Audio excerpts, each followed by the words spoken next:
สบายดีครบสองวิถีชีวิตเผาอลักคือเก่าเนาะเมื่อนี้ก็มาดำหน้าเนาะมือสุดท้ายกาวา กาวามือสุดท้ายเนาะยังซ้ำให้ยังซ้ำให้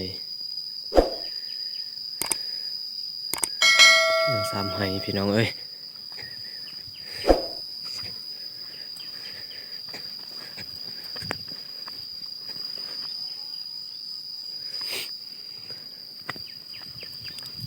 ขาดว่าสิแล้วอยู่มื้อนี้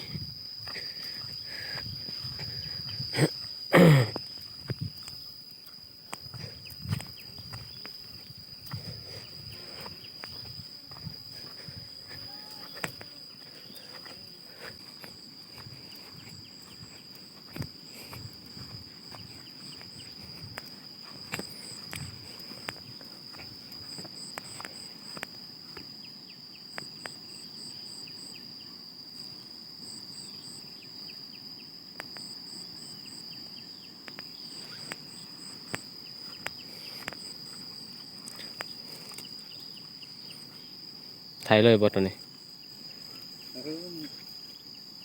ลูกกาเบิดไปกับไทยเลย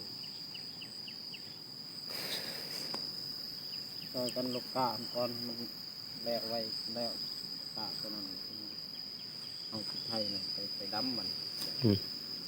พออยู่ดีกะเอาเนาะเรือนะ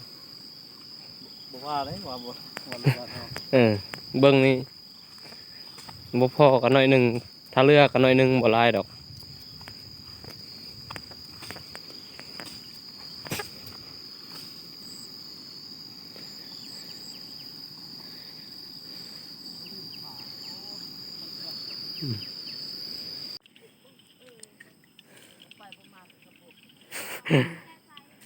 ให้สุดท้ายเลยเด้อนี่เด้อ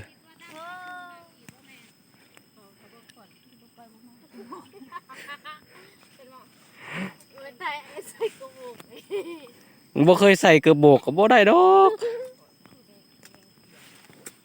เขามันบ่แมันเกลือโบกอันนี้เขาลงต้มฮ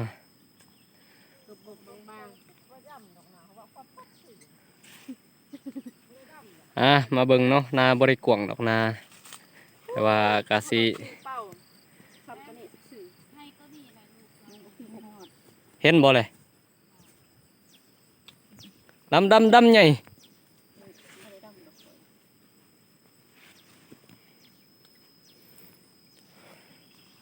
ให้สุดท้ายให้ท้ายสุด